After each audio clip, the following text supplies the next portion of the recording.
This meeting of the Arizona Independent Redistricting Commission will now come to order. Today is Tuesday, January, we have the wrong agenda up here, let's see, 17th, and the time is 9:20 in the morning. Let's begin with the Pledge of Allegiance.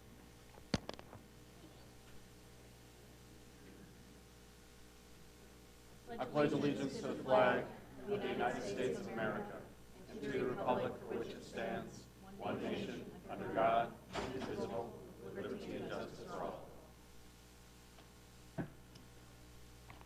Apologies for the late start. We wanted to make sure that we were streaming over the internet and needed to get our connection set.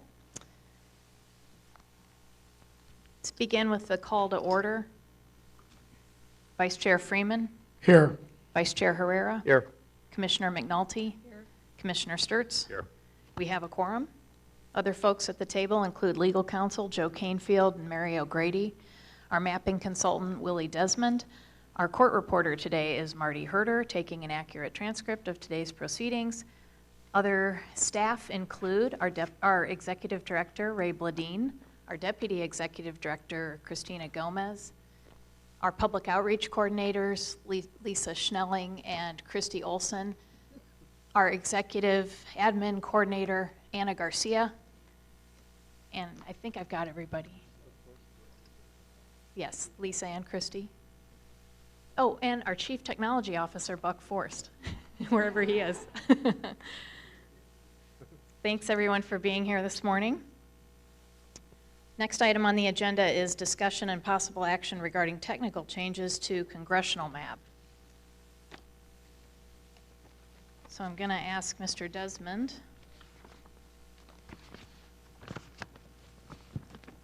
what has happened since our last meeting in terms of the congressional map, any technical changes.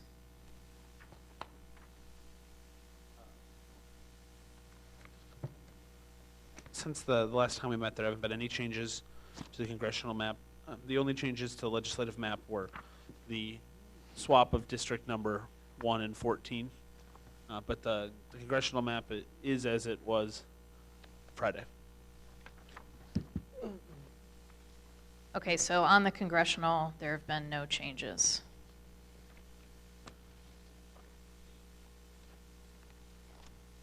And are the change logs and everything up on the internet on our website? Did we get those up there? I believe the change reports and all the other standard reports are up on the website.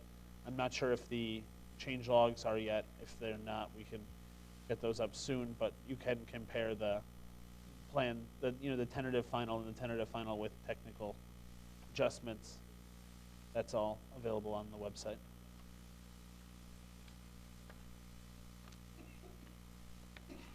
Okay, do commissioners have any questions on the congressional map right now? Madam Chair, Mr. Desmond, would you tell us what we've got here, please? Okay, and perhaps legal counsel would like to identify. But what this is it's a report from Maptitude that was part of, I believe, the actual submission last time. I'll defer to Mr. Grady and Mr. Canefield on that.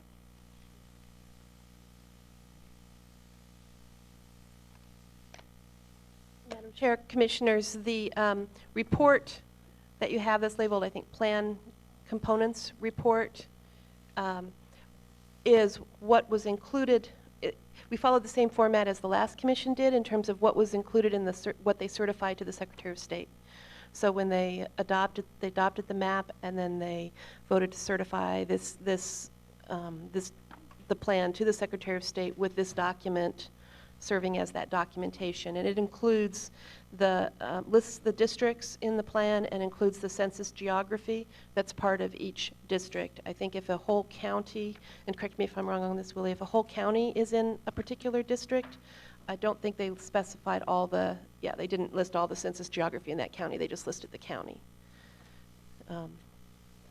So we're trying to follow the same format as before. So essentially this is just a very long block equivalency table that gives every block which district they're in. And Madam Chair, in when the legislature did it, this was also the form of the legislation that was passed. They'd pass a bill with this information.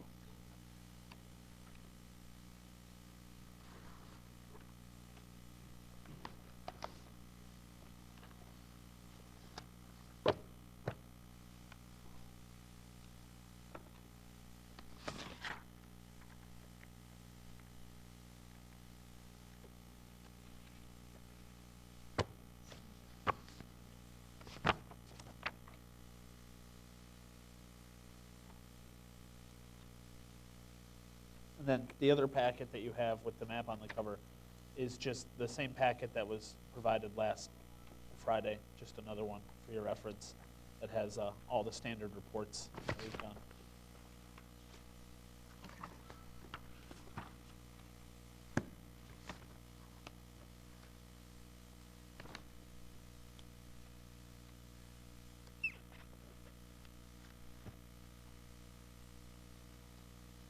Okay, do commissioners have any questions or comments on the congressional map? Madam Chair, Mr. Freeman? my only comment is, and I've stated at numerous prior hearings, numerous concerns I have about the congressional map, and it's just a shame from my perspective. And by saying this, I don't mean to place my community above anyone else's in this state in terms of importance, but it does kind of strike home that my community, where that has been my home my entire life, and that has been commented about not only by me and at various hearings, but pretty much unanimously from the public, which is the Paradise Valley, Greater Biltmore, Greater Arcadia area just has a line right through that community. In fact, not to over-personalize it, but the line goes right on my property line on McDonald there. And I really regret the configuration of that CD9 and how it winds around from Ahwatukee, part of Chandler, Tempe, part of Mesa, South Scottsdale, then a narrow neck into Phoenix, and then it grabs part of, well, essentially the Arcadia area and separates it in the Biltmore area from Paradise Valley and puts it together with those other areas mentioned in North Phoenix. It just strikes me as a rather contrived district, and I feel this sense of regret that community that's really been together as long as I can remember is going to be split by this map. Thank you. Other comments from other commissioners?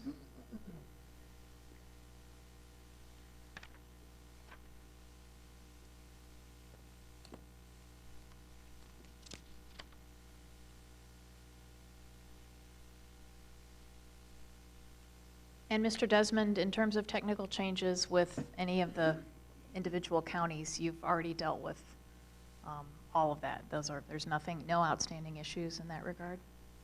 Or is that for? There's still some issues. At this point, I don't think there's anything we can do to correct those. We work very closely with Maricopa County, some of their issues. We could talk a little bit about the South Mountain issue and just go over that one last time. I know they had presented, I believe, somewhere around 90 to 100 changes that they'd like to see made that were very important in their mind. After the technical changes, they identified, I think, 7 outstanding issues. We were able to correct most of them. After meeting with them again, after the meeting on Friday, I think it's down to just one area that's a problem. Or Mary, correct me if I'm wrong there. But there's no outstanding line changes, I know. They're not asking for any other blocks to be moved from one district to another. The other counties that have provided specific requests have all gotten those requests. There are some counties that didn't ask for specific changes, but did ask, send their VTD plans, their precinct plans, and we've accommodated those where possible. And Madam Chair, the South Mountain issue. Friday, when we reported most of the areas where the line using the census geography included homes on the north and the south side, when we checked the specific address, they were assigned to the side of the mountain where the commission's plans indicate they should be assigned. They did find one block, one census block, which again is the smallest unit of census geography, where that was not the case, where they had people on both the north side and the south side, a few homes on the south side of the mountain assigned to the same census block. So those people on the south side of the mountain would be part of the congressional and legislative district for the north side of the mountain. And there was just one instance of that when they went through along the edge of the mountain preserve there. And that issue has been minimized by the fact that the congressional and legislative district lines now match each other in that area. Earlier, the legislative district ran on the north and south mountain. The congressional ran on the south. Those have been brought together. So there is an issue where the census block, which is the smallest level we can draw at, is big enough that it has people on the north and the south side. So no matter what you do, there's going to be people that are in a district with, as long as you use that visible geographic feature, which is one of the criteria, you're going to have that issue. But I think it's only one or two homes. And we've known about it for a while and looked at ways of minimizing that impact, and I think we've gotten it down to as best we can. And the visible geographic criteria is the mountain itself? Just clarifying. Okay. Any other comments or questions? Well, we appreciate all the county elections officials and directors helping us in terms of getting everything straightened out from a precinct level and working with Mr. Desmond on this. I know it's been a long slog, and thank you for your work on ensuring that we get everything covered there. I think the next item on the agenda is just the discussion and possible action regarding technical changes to the legislative maps. And Mr. Desmond mentioned just the change in numbering from, with swap from 1 and 14, where the commission voted unanimously to approve the change of LD1 to the Yavapai Prescott area at their request. And Cochise County area, which used to be 1, is now 14. And that was the only technical change, I think, that he made since our last meeting. So any other comments or questions on the legislative map?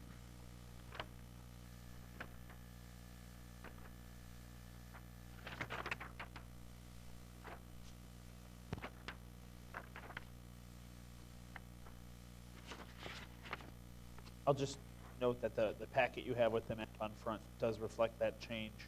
So all the reports have the 1 and 14 swap.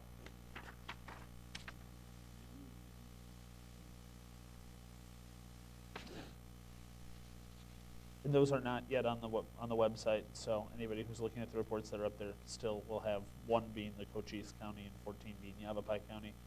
We'll get that sorted out and on the website as soon as the meeting's over. Okay, thank you.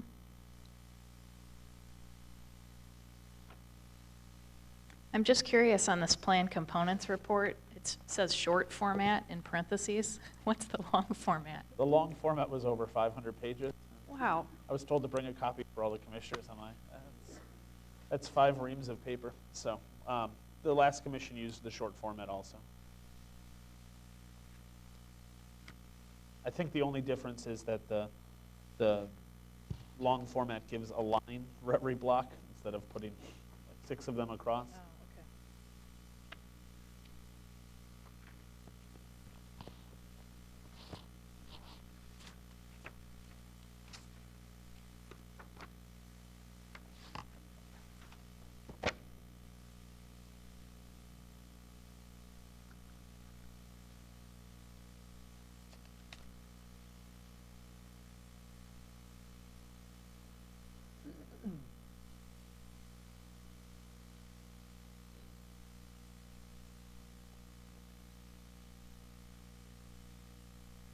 Okay, I'm not hearing any questions or comments on the legislative side.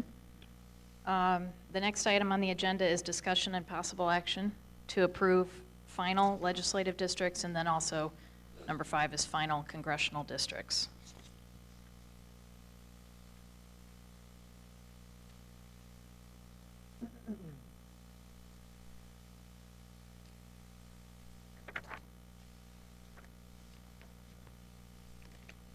Does anyone want to comment on that or discuss anything? Madam Chair, Mr. Freeman? maybe just jumping back to the legislative, and I know I've said this before, but you know, with respect to the numbering, it's another regret of mine. I mean, we've got 2 next to 10, which is next to 14, 11 next to 4, 1 is next to 13, and 6.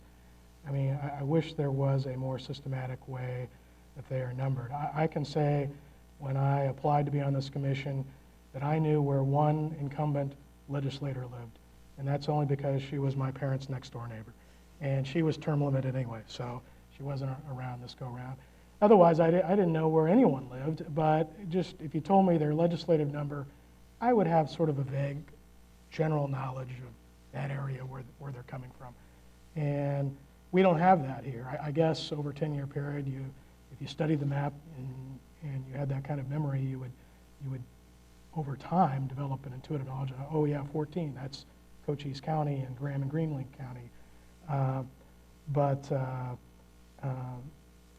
You know, that's only going to be for really insiders. I think in terms of the public's perception, they're not going to have a clue. So I wish we could have done something like the last commission did, which was start with Yavapai County and Prescott, that district, give them number 1 and sort of a hat tip to Arizona tradition, and then move across the state from left to right and up north to south and sort of number them sequentially to give a sort of logical order to the numbering of the legislative districts. Thank you. Any other comments?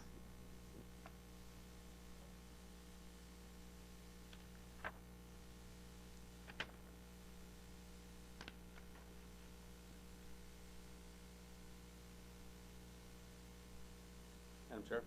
Mr. Sturts? Just as a follow-up on our the hearing, and thank you for allowing me to call into last Friday's hearing. Whether or not you heard my commentary or not, I wanted to sort of repeat it.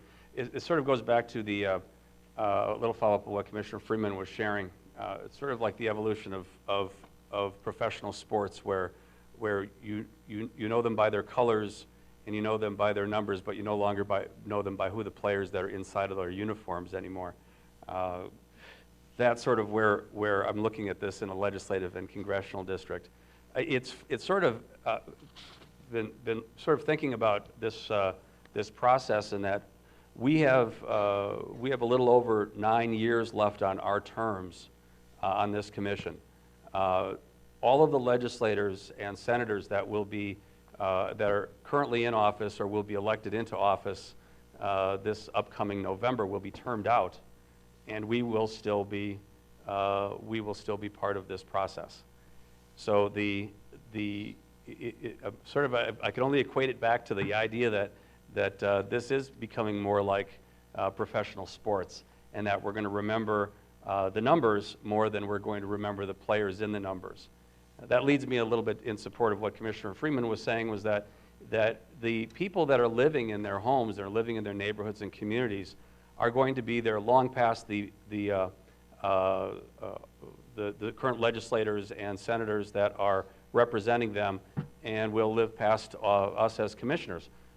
It would be great if we would try to create some institutional memory that can carry forward with our districts, allowing those districts to have some continuity. I think that there becomes a sense of disenfranchisement by members of the public, because they get to the ballot selection, and they go to make their vote, and they say, well, for the last 20 years or last 10 years, I've been in this particular district, and I don't know who this person is, because we will have districted them out, or we will have termed them out. And I look at that, and I'm no longer in District 28, I'm now in District 10, and it will take a time for them to become reacclimated to that.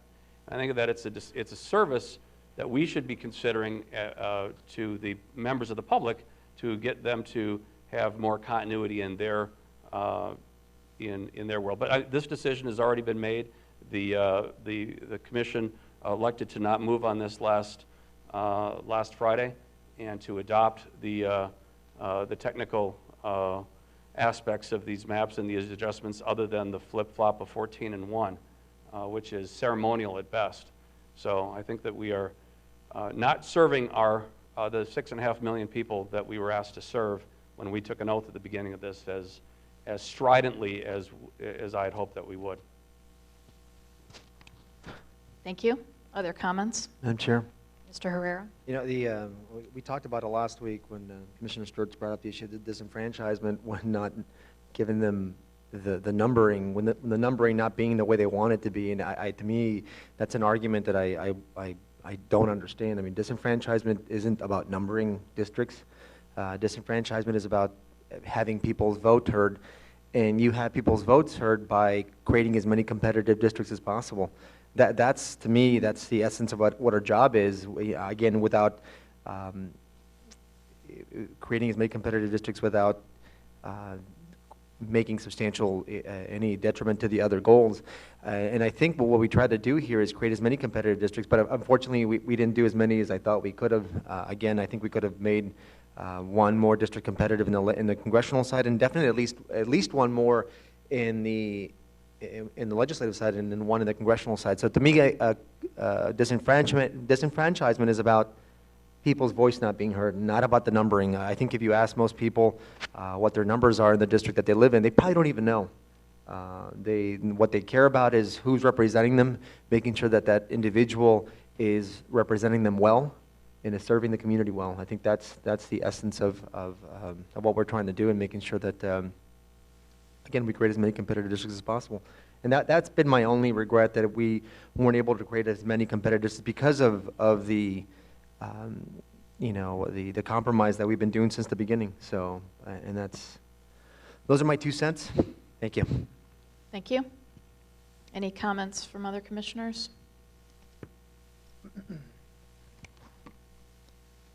I've commented earlier on this issue.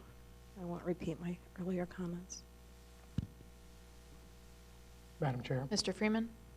Well, if the charge of this commission was to create as many competitive districts as possible, which I don't think that's what the law or our Arizona Supreme Court opinion has said, then that should have been done.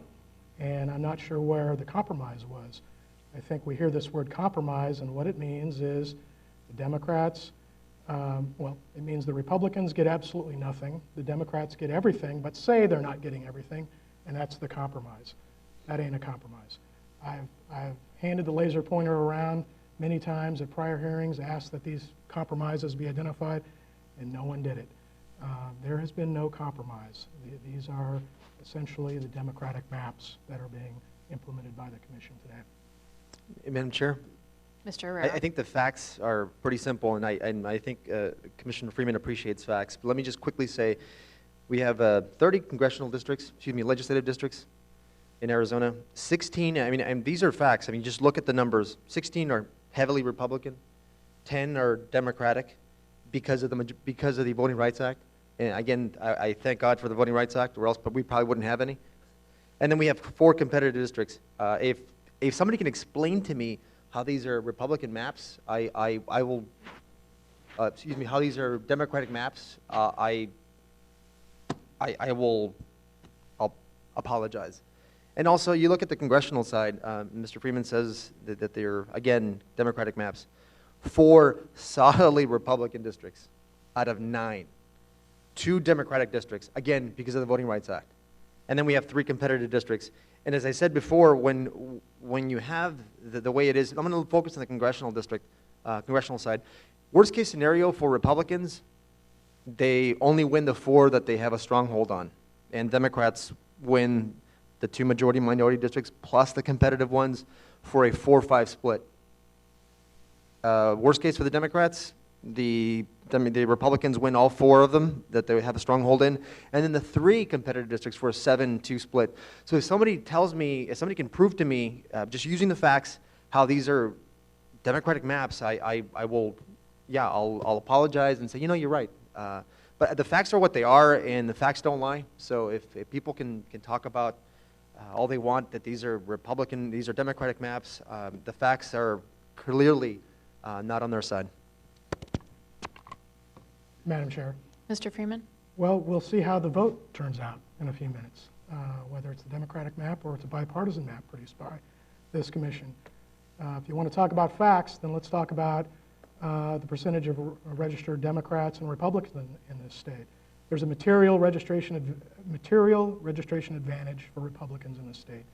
When you create the voting rights districts, which we're required to create by federal law, you end up putting a large number of those Democrats, which are the minority party in this state, into those districts, which makes the registration advantage for Republicans in the other parts of the state enormous. It's approaching 2 to 1.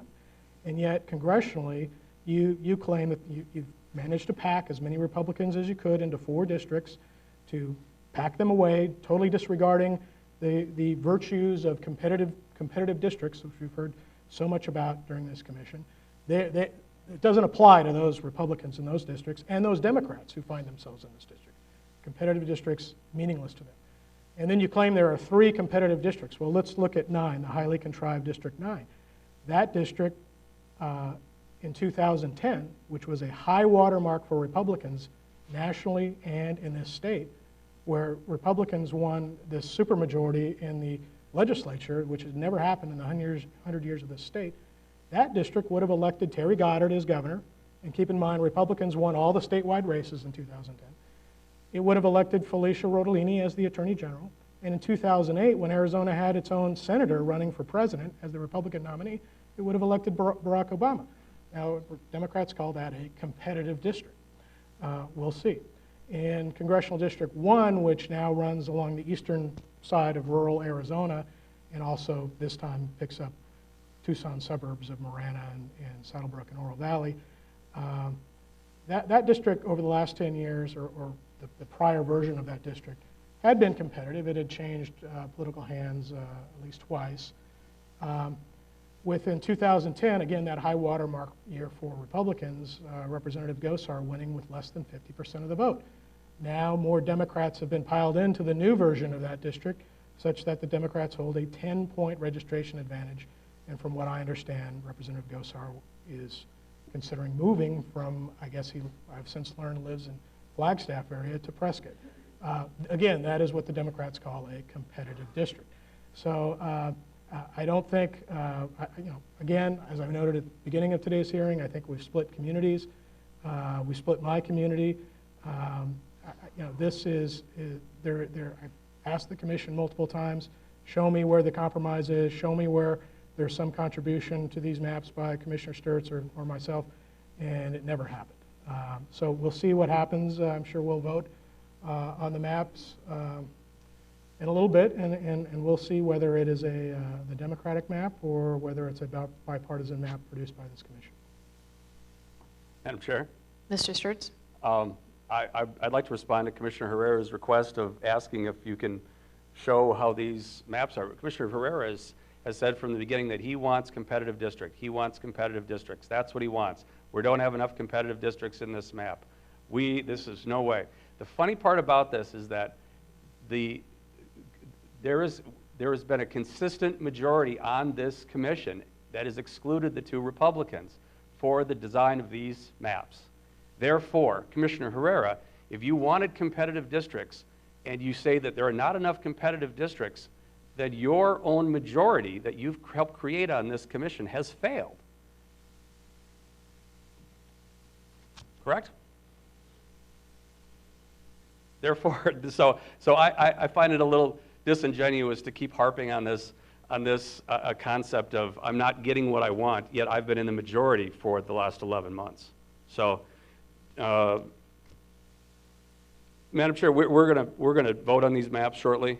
I suggest that before this degrades into a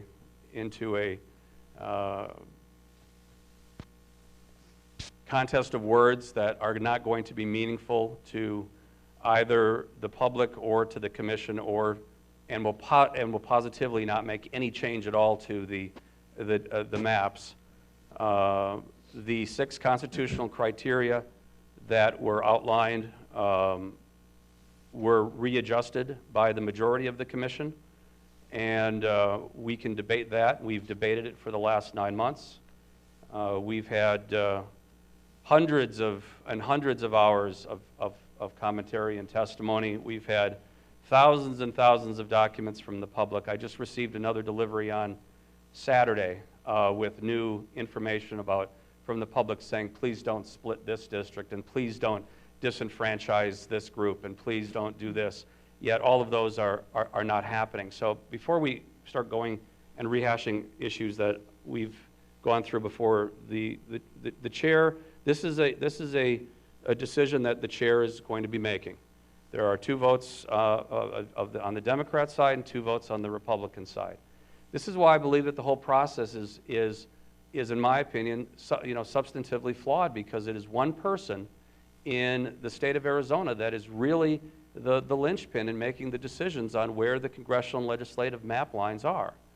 Madam Chair, has been hearing arguments from the Republicans and arguments from the Democrats, and the majority of the time is taking the position of the Democrats' arguments. I've got my theories, and the public's got their theories about why that might be, but they're purely theories. They're purely just suppositions. So I'd rather just move on, and I'm not sure what more that we can add to the record, or what we can add more to the public's sense. I mean, I don't think that we have a sense of confidence and comfort from the public on this process.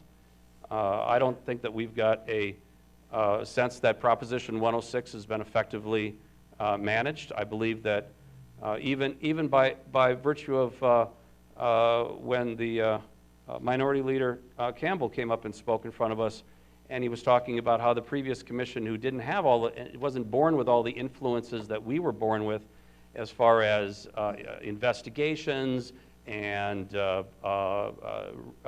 impeachments by the governor of the chair, and potential impeachment of the rest of the commission by the governor. That what we didn't have was that he said that without any of that, that still the prior commission gerrymandered the maps. So I look at Proposition 106 as being something that potentially, and I asked him the question, whether or not he felt that the public was duped. And he couldn't answer that question, and I always find it very dangerous when decisions like this fall into the hands of just a single individual. And that, Madam Chair, is you. So you are the swing vote on this commission, and you have been from the very, very first decision that was made, from when 2 vice chairs were put into place, since the selection of legal counsel was put into place, since selection of mapping consultants were put into place, since selection of the congressional and legislative draft maps were put into place. It has been your vote that has swung this. So I'm going to suggest that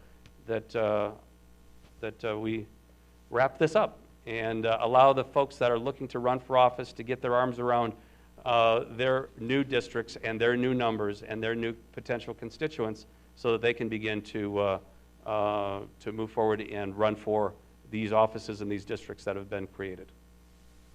Thank you. I'd like to do a call for public comment before we do anything else, but if there's other commissioners who want to say something in the meantime, feel free.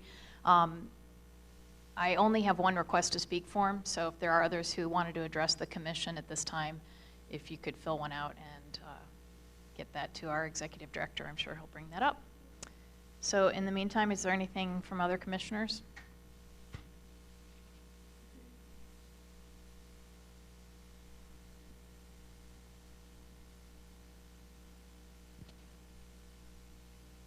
Okay. With that, we'll do public comment. This is item 9 on our agenda, but we're jumping ahead to that. First speaker is Frank Bergen, representing Self from Tucson.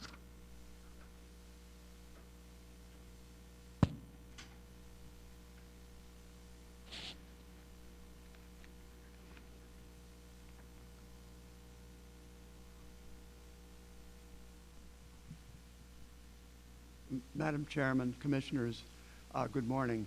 I think I put on that card that I wanted to address the topic of gratitude, and I would like to thank the 5 of you and your staff, your consultants, for a job that I consider to be well done.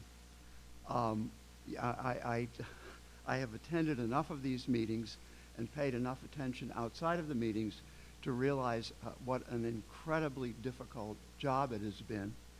And I have some slight knowledge of the personal difficulties with which some, probably all of you have worked, and so I want to thank you. I have a numerical comment or two.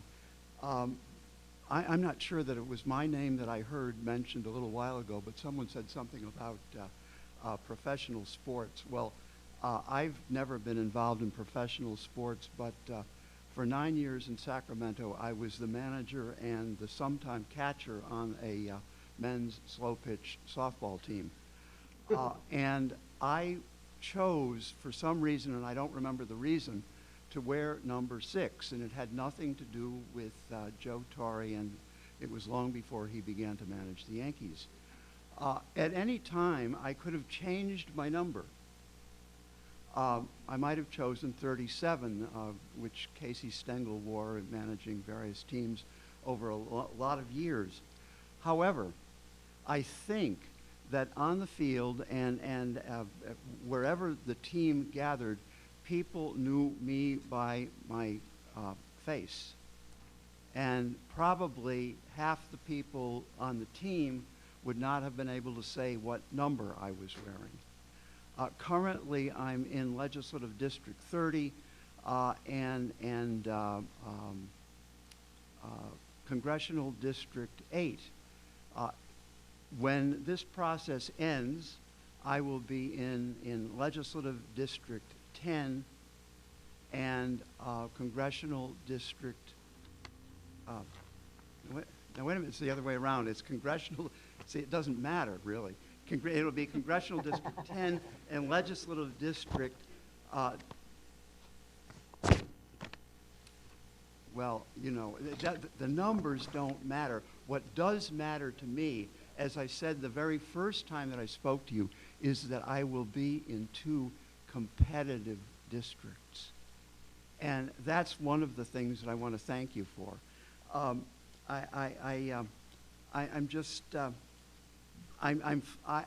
personally, and I have to share this, I'm really flabbergasted when I hear that after all these months, there is still a sense that one side has just whipped the other side, and I think that's ridiculous when there is so little likelihood of the party which is now in the minority in this state becoming a minority party in either house of the legislature any time during the coming decade, unless, you know, something catastrophic happens.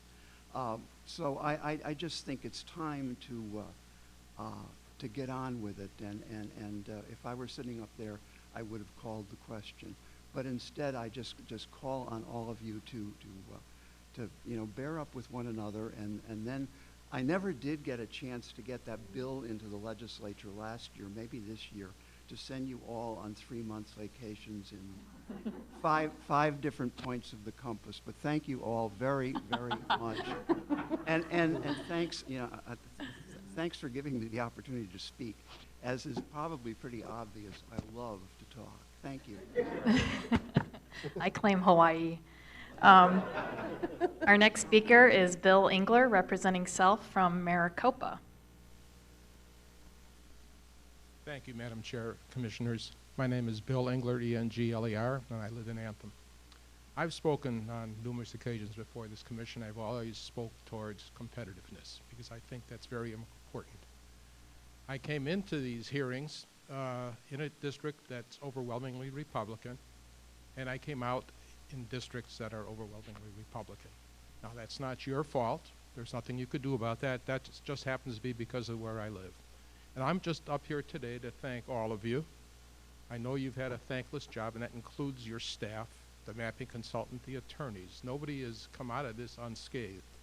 However, I don't feel ill-served by this commission, and I think the majority of the citizens of this state would feel likewise. And for that, I thank all of you. Thank you. My last request to speak form is Representative Daniel Patterson. And if anyone else would like to address the commission, feel free to fill out a request to speak form.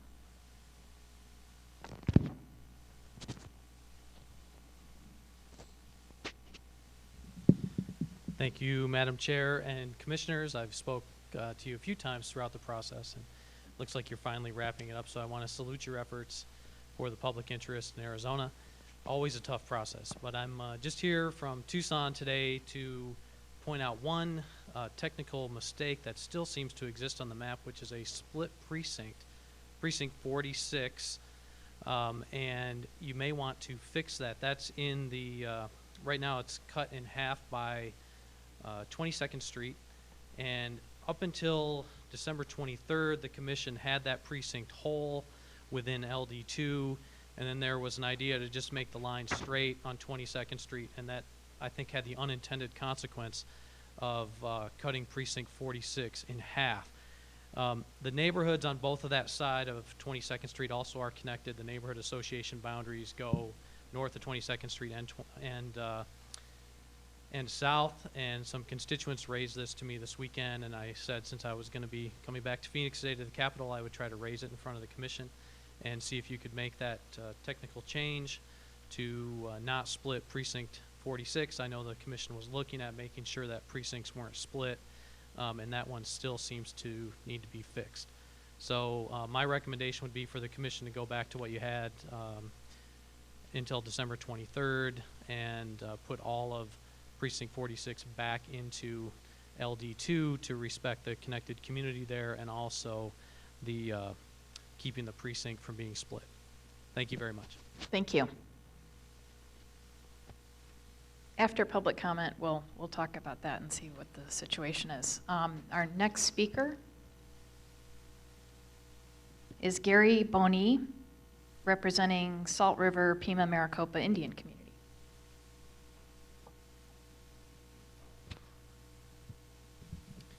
Good morning, members of the commission. I'm glad I made it. I'm here just to, I guess, make a statement and then also, I guess, confirm and maybe get some feedback from you all on some proposed changes that were discussed at the last commission meeting with respect to the legislative districts and the impact on the Salt River Pima Maricopa Indian community. And I guess I would just first say that principally the community is opposed to in any way of being split into separate legislative districts, and I'm not sure what the situation is currently, but I guess first to enunciate that principle, and I understand there perhaps were some technical issues or technical changes that the commission was looking at. So I guess I will leave that as my statement, but perhaps if it's appropriate for the commission to clarify what changes were being proposed. Sure. We can talk about that. Maybe Mr. Desmond can pull up that area too. That would be helpful.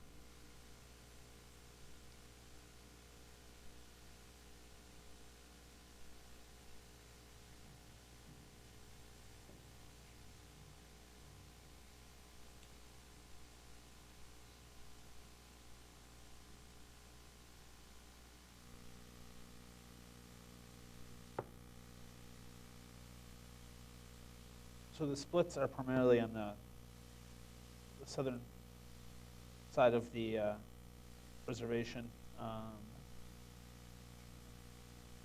Some of them are areas where, like for instance right here, where the reservation and Mesa both occupy the same area.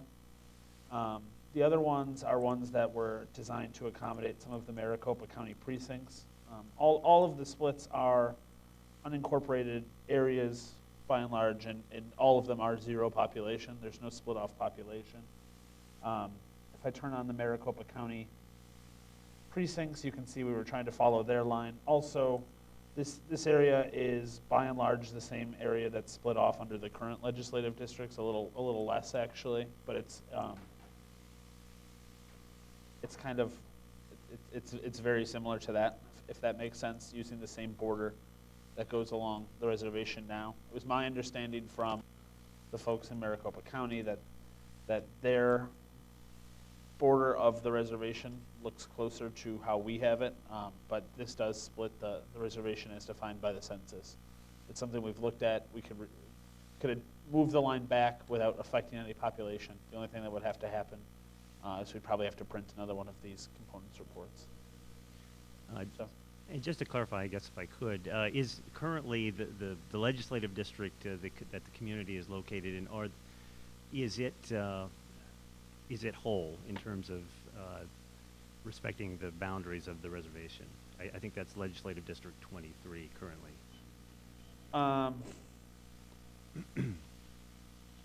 And the reason I ask, in just talking with President Enos, she also asked that I enunciate that we not break the community up, particularly on the southern end. And although there may be no population, the question, there are, I guess, a couple of questions that arise. One is the possibility that there are individual allotted land parcels within that area that you're speaking of, and while there may not be residents currently, that's not to say that because they are private land holdings within the community by individual landowners, that perhaps those lands would be utilized at some point in time. And then also the border is, there are a number of tribally owned businesses. The Materials Group is one of the most prominent that's on the southern end there of the reservation. So I would point out those two items. And so to the question again, is the current legislative district? This border largely follows the same border as the current legislative district. So the area where you see blue is the current district line. This area right here, I'm guessing this is around the 202, a little bit north of there. It looks like current District 23 splits off this area a little bit more so than is in the legislative tentative final. So I guess to answer your question, the current District 23 is slightly less full than, well, no, not necessarily. Excuse me. Most of the reservation is in 23, current District 23. There are some areas in the southern border where it's not. That's the case for proposed District 26 as well. If that answers it. Yeah, I guess I would then say that with respect to the current legislative district, since that is what is the current district and where the community is currently located, that to the extent that that the map would reflect or are able to reflect what is the current legislative district would be appropriate. But any further cuts, I think, would be on the community side would not be favorable to the community. And there are no further cuts. If anything, the reservation's kept slightly more whole.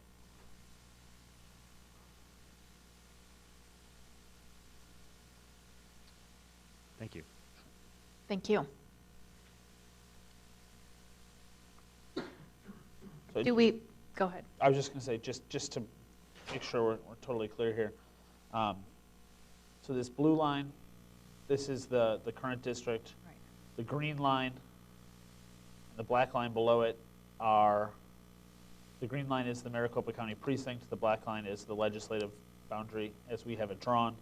This area right here and this area right here. Let me turn up the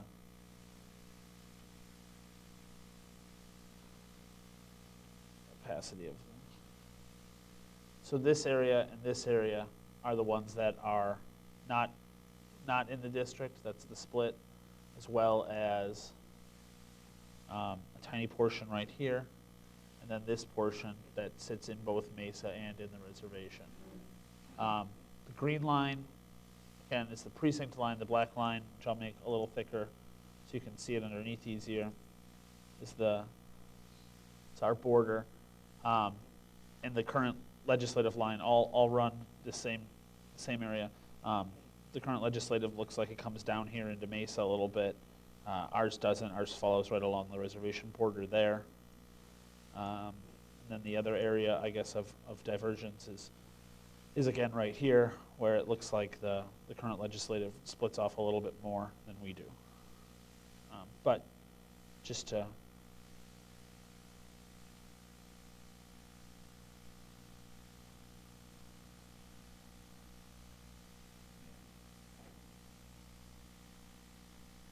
Commissioner Freeman just pointed out I should put the water feature on. I'll move that down so you can kind of see where the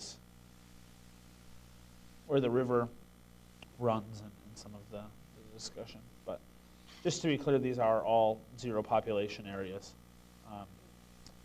So it can be switched back without affecting population. It's just these were moves made to, I guess, accommodate the Maricopa County voter precincts that they had hoped to incorporate. Thank you. And again, I would just say, again, the principle of keeping the community as whole as possible. Number two, as you've indicated, to the extent that we're consistent with I guess the context being the current legislative district number 23, if that's that would be the community's preferred context, but also to the extent that you can enhance the community's wholeness in this process is preferable. Thank you. Thank you. Any questions or comments on this?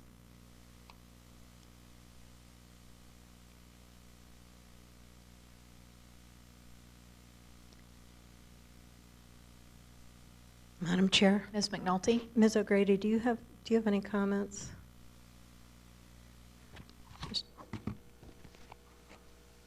Well, Commissioners, if I'm understanding the testimony correctly, it sounds like because it follows the old LD23 line, and to the extent it deviates from the old LD23 line, it does so in a manner that incorporates more of the reservation, then it sounds like, and correct me if I'm wrong, it sounds like you would be okay with the map as shown, that they're not requesting additional changes.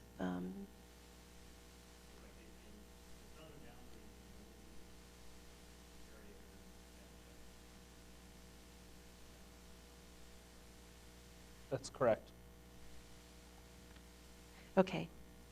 So he's confirmed that he's fine with the line as is now that we've gone through precisely where the line falls and how it compares to the prior legislative district line. Thank you. The other comment, can we check precinct 46 in the Pima County area along 22nd Street and see what that issue is? Mr. Sturts? Before we go down that path, I'm wanting to ask a couple of questions of Mr. Desmond regarding precinct splits and the precincts that are split. Mr. Desmond, do we currently have precinct splits in other areas and other municipalities throughout the state? I mean, or is this the only precinct that's been split in the state? No, there's many precincts that are split. There's places where we were able to undo those splits and with the technical changes. But there's other cases where in order to keep a precinct whole, it would involve moving several thousand people from one side to the other, no matter which way you did it. And so those types of things were not changed. That's either because sometimes the precincts don't conform to the same census place boundaries, and the commission has made it a priority to not split municipalities. Other times, splits have been gone through cities in order to build strong voting rights districts, and if it involves moving less performing areas in or out, the precincts remain split in those cases as well. But we've worked to minimize the effect of that. I'd be happy to go through and show you just some of the counties if you'd like. No, Madam Chair, I was just trying to confirm that this isn't the only split precinct in the state of Arizona. And Madam Chair, if we are going to go down the path of looking at one particular precinct split, then it opens the door for looking at all precinct splits. And I would make the recommendation to move forward without going through the process or even the analysis at this point. Thank you. Comments from other commissioners on that?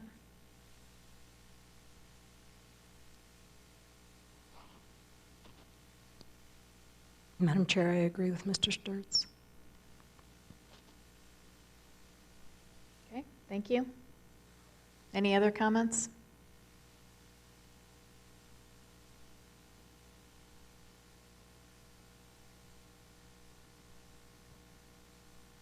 Okay, well, it sounds like there's not a lot of agreement to go into opening the door on all precinct splits across the state.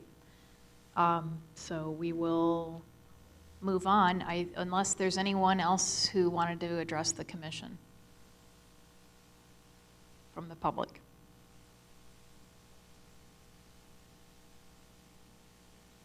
Okay, thank you all for coming and for providing your input to us today. So we are back to discussion and possible action to approve final congressional districts and also final legislative districts.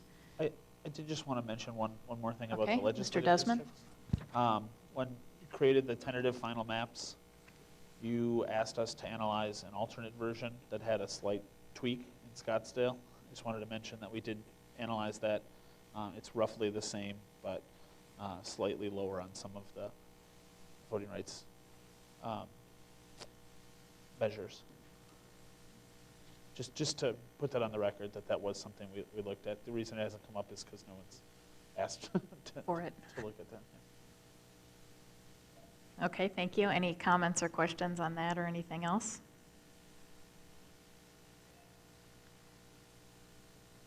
Madam Chair, would it be appropriate at this time to move to approve the legislative maps?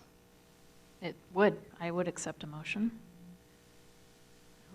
I would make a motion that we approve the final tentative legislative map with the technical adjustments that Mr. Desmond has prepared and provided to us.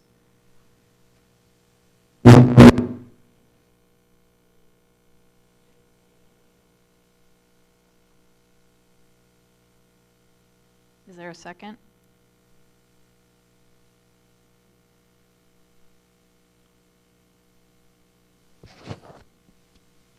Madam Chair, I'll second that motion. Any discussion? Madam Chair, Mr. Freeman? just a question, does that motion, as I understand it, does not include a directive to submit the maps to the Department of Justice? That's my understanding, correct? I think that's a separate agenda item. Thank you.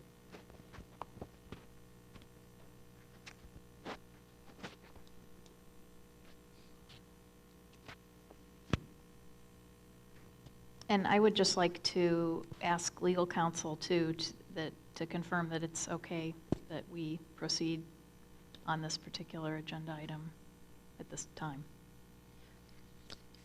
Madam Chair, yes, it's okay to proceed. And we saw a two-phase approval process, approving the maps as amended, according to the motion that Commissioner McNulty proposed, and then later we have an agenda item for certification to the Secretary of State. Thank you.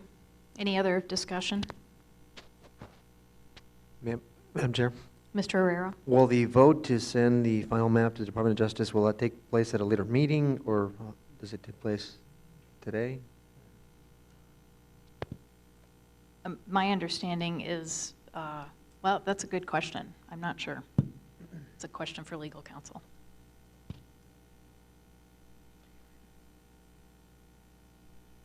Ms. O'Grady, I'm sorry, I missed Mr. Herrera was asking whether we need a separate vote in order to send the maps to the Department of Justice, and if so, whether that would occur at a later meeting. That's what we were just conferring about.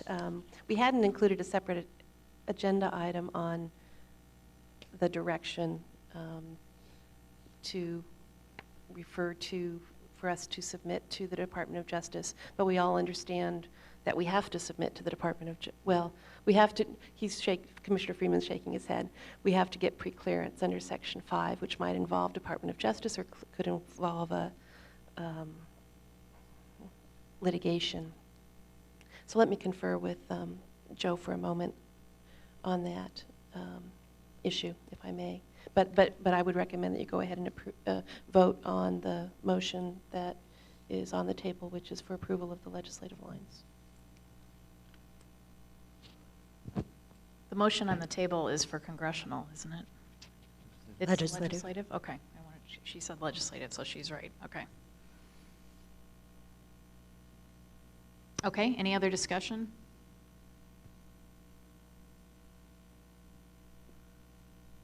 All in favor? Aye. Madam Chair, before I make my vote, can I make a comment? Oh, you can. Thank you. Commissioner Sturts mentioned that you were always the deciding vote in all the votes, and let me remind the commission that on December 20th, Commissioner Sturts was the deciding vote on the legislative map to approve the legislative map. It was 3-2. I voted against it, and so did Freeman. So he was the deciding vote, and I don't know if he changed his vote this time around, but I'm voting in favor of the map.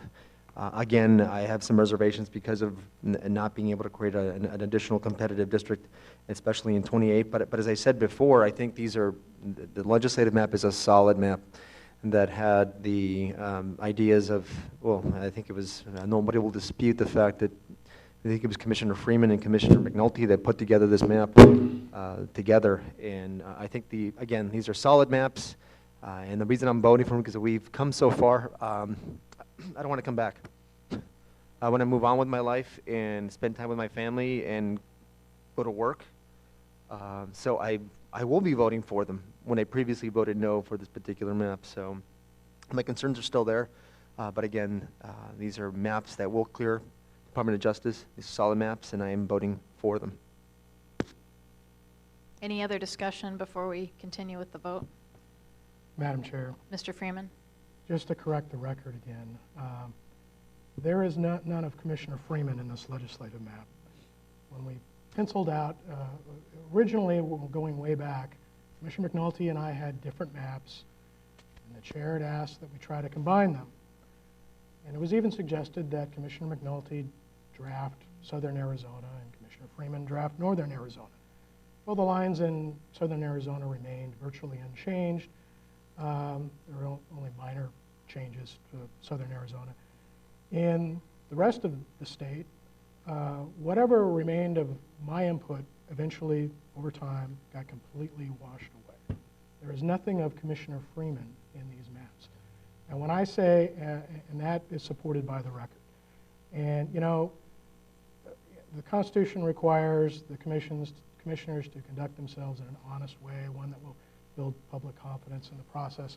And you know, I can accept the commissioner every now and then getting something wrong in the record, misremembering something, but to systematically misrepresent the record just demonstrates to me a complete contempt for the truth. And there is no compromise in this legislative map. This is the Democratic map, a Democratic Party map, and the only thing they're really saying is we could have made it worse for you Republicans. We could have completely flipped the state on the legislative side. We already did it on the congressional side. we could have flipped it on the legislative side as well. So it's sort of tiresome to have to speak it. Originally, over the first few months of this commission, I let it go, but as people who have been regular observers know that over the last few months, I've just had to speak up and put a stop to this rewriting of history, this misrepresentation of the record, which is just a wordy way of saying to not tell the truth about what's in the record. And that's all I'll say on that. Any other discussion? Madam Chair? Mr. Sturts? I will not be supporting this motion. On December 20th, when I voted for the approval of the tentative maps, it was in the attempt to stop the continued contriving of maps that was going to continue to ensue.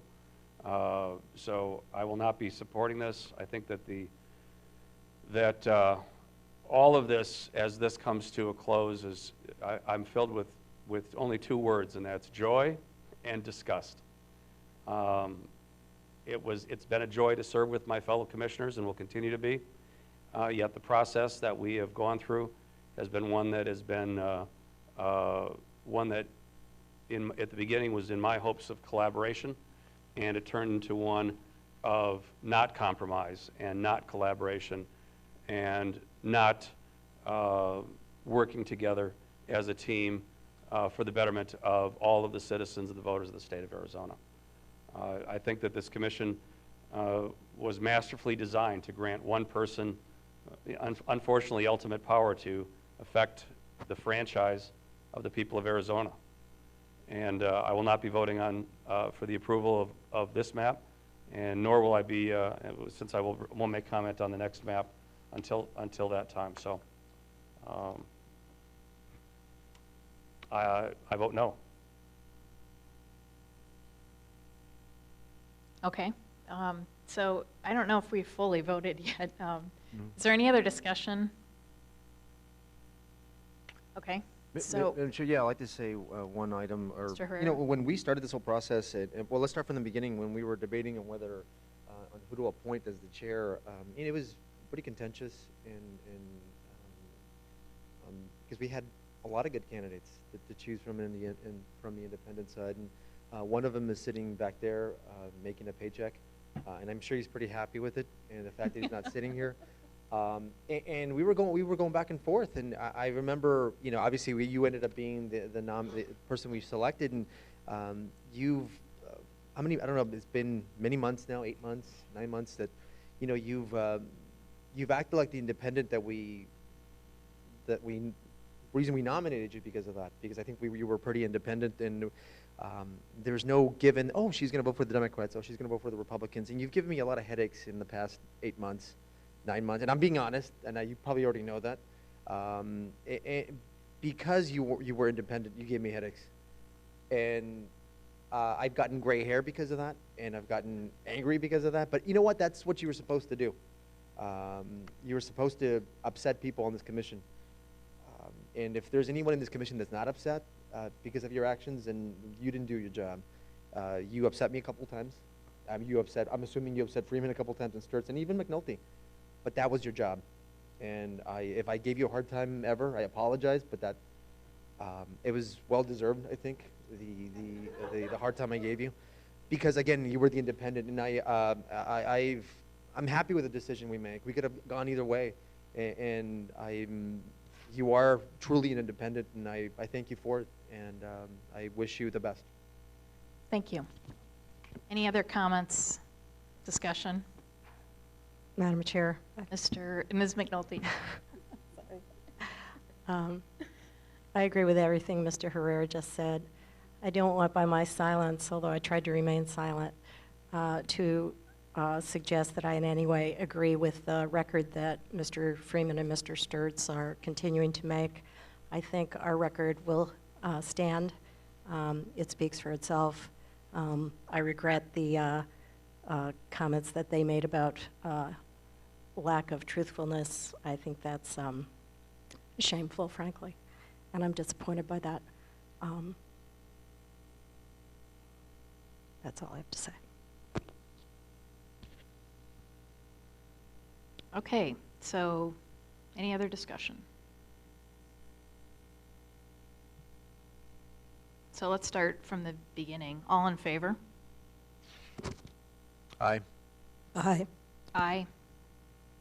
Any opposed? No? Nay. Okay, the motion carries then. We've approved final legislative districts on a vote of 3-2 with Commissioners Sturts and Freeman dissenting. Okay, so I would entertain a motion to approve final congressional districts if so desired.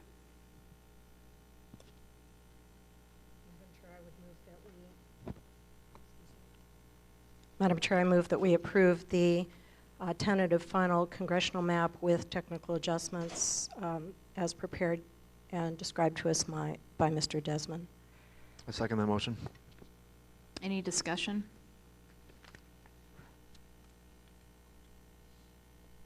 Madam Chair? Mr. Sturts? I will not be supporting these maps. I did not support them in their draft form or in their tentative form. I think that I'm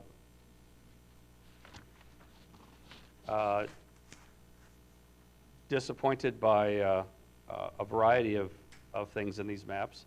And again, by virtue of the last vote, I think that this will play out. We will find out what happens over the next 10 years. My crystal ball is broken.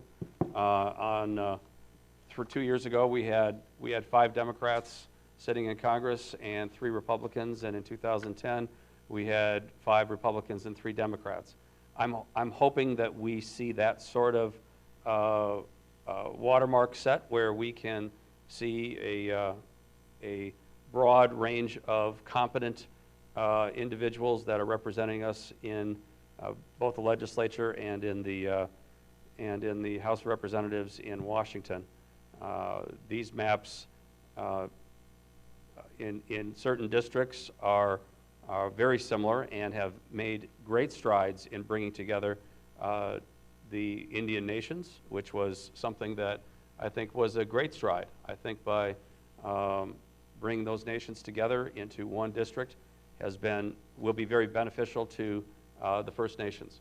And I think that I feel that aspect of it is successful. At the same time, connecting the intersection of River and Orange Grove, I still cannot get the folks in Tucson to realize that they are part of the district that aligns itself with the Utah border.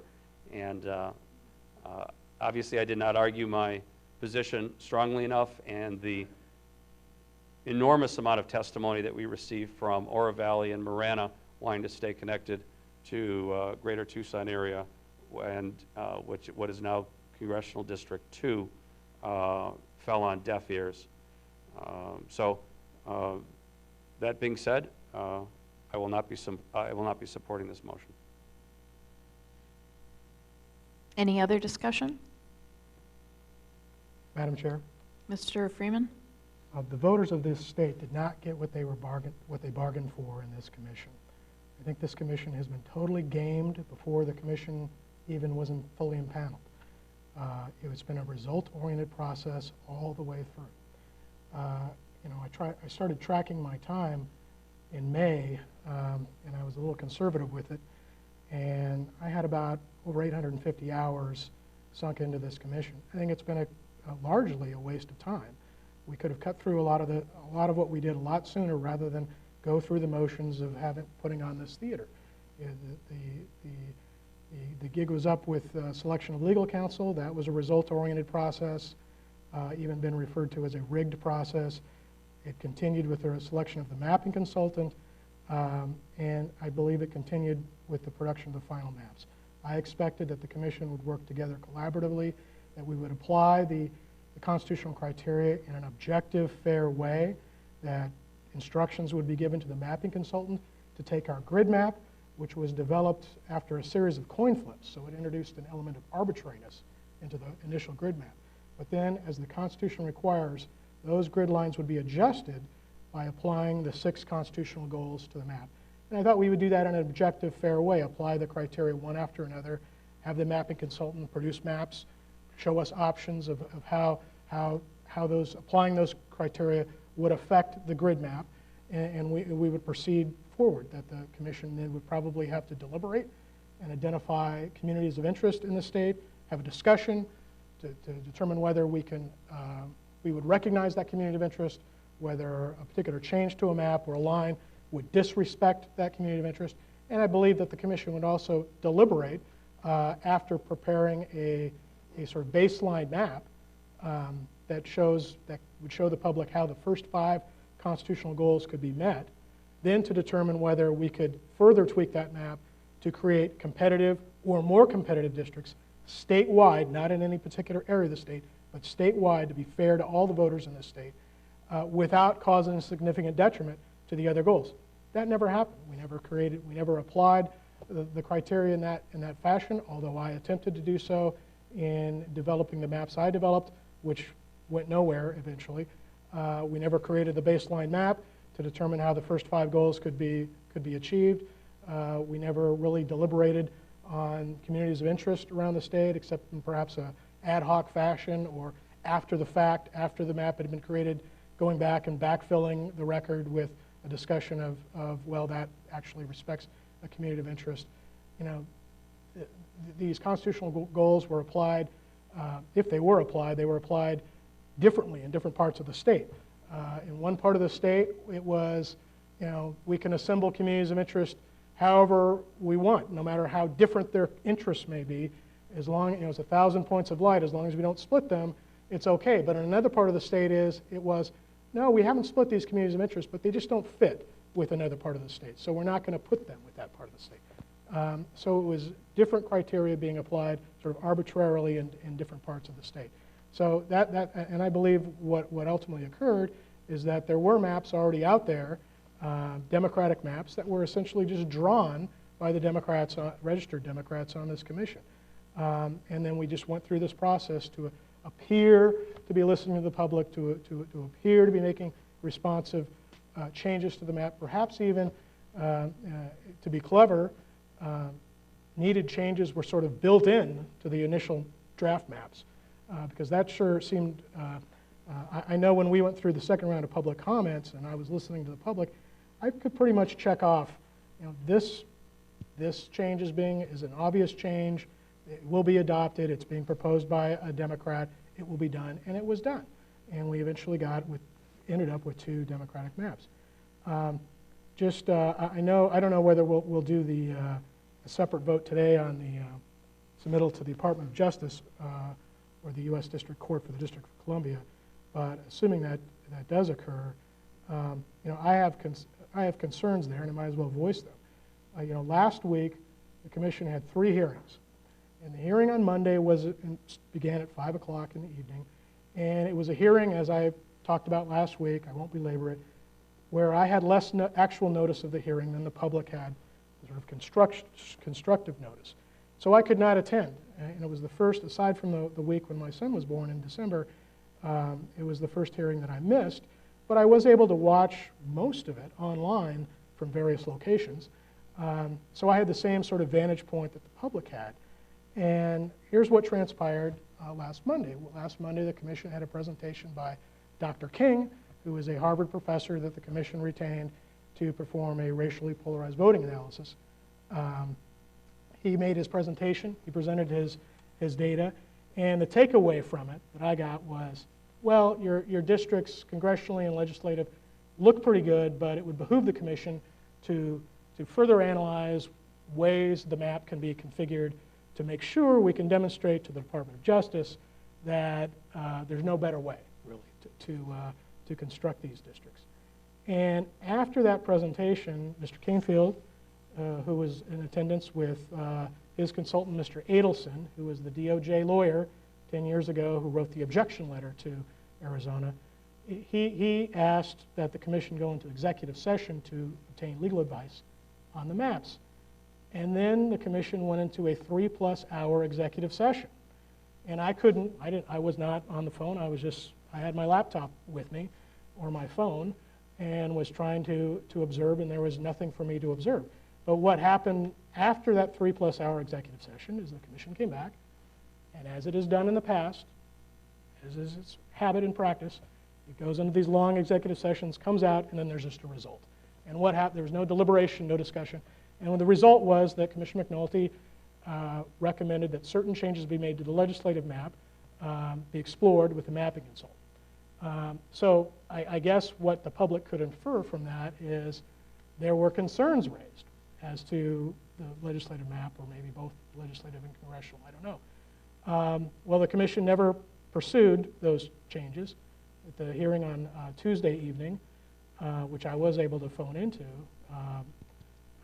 those proposed changes were dropped. So there's, and I guess if I was a member of the public, I would wonder why. Why?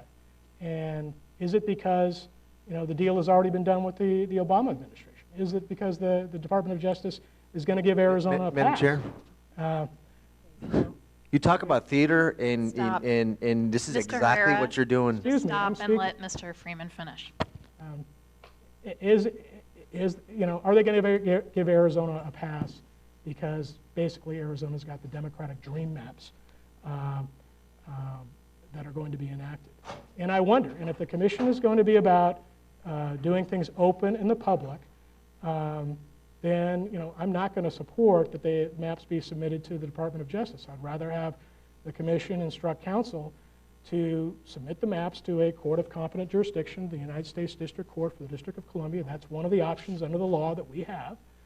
And it's an option that has been out there. The commission has discussed numerous times in its history. Indeed, I believe it was part of the PowerPoint presentation that Strategic Telemetry presented and offered to the public during our public comment hearings, that was an option. We could either submit it to the Department of Justice or submit it to the DC court. And in doing it that way, I think it would be a more public, open process. Evidence could be marshaled, submitted, arguments could be made, decision could be requested on an expedited basis, and it would all be out there in the open, so there'd be no question that Arizona's not getting a sort of pass on compliance with the Voting Rights Act.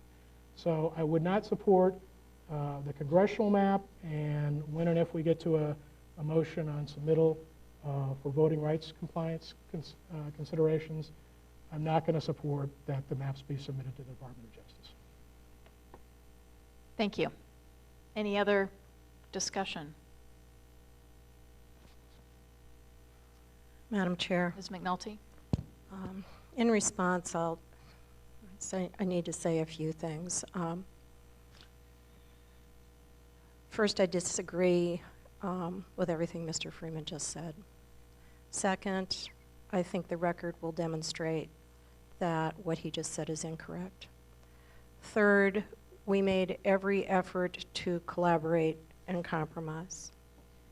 Fourth, we hired the best legal counsel that applied to us based on their credentials, based on their interviews, and I think they've demonstrated the wisdom in our choice.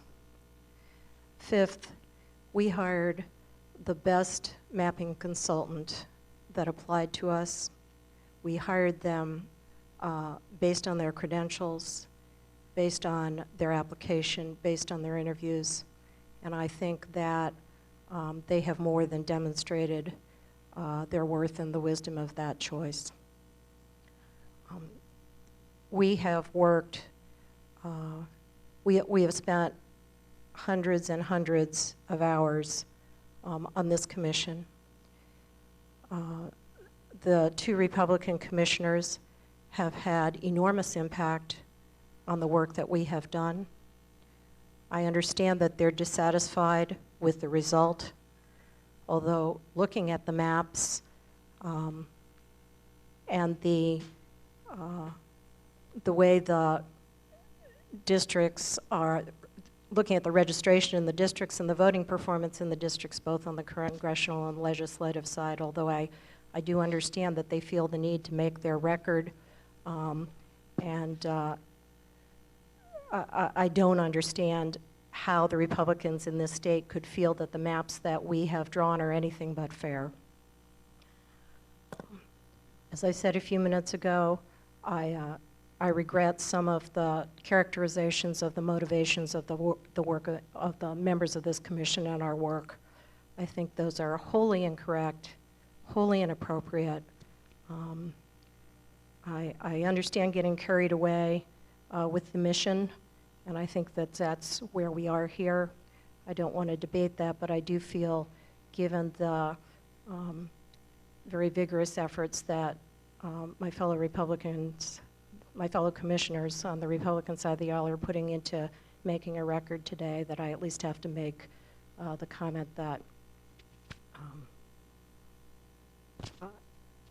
I find fault with just about every statement that was just made, and I believe that our record as a commission will support that.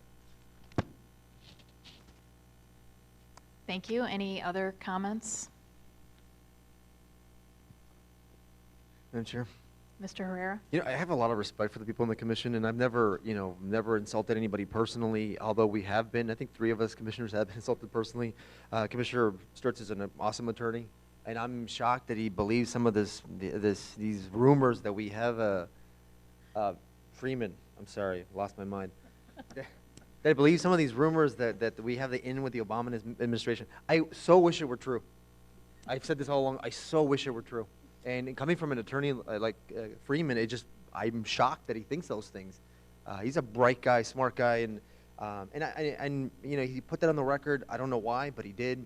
And if we do have an in with the Obama administration and Eric Holder, then we have nothing to worry about.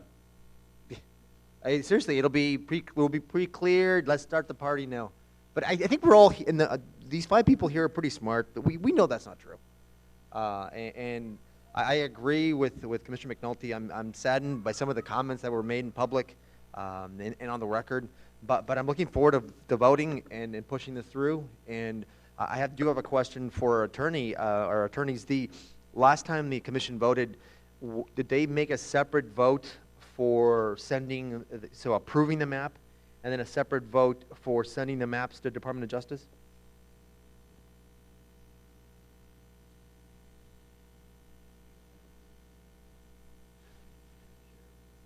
Mr. Madam Canfield? Chair, Commissioner Herrera, we look back at the transcripts from the November meetings in 2001 when the commission passed the final maps, and there was not a separate motion, nor was there a separate agenda item directing council to submit the maps to the Department of Justice for pre-clearance.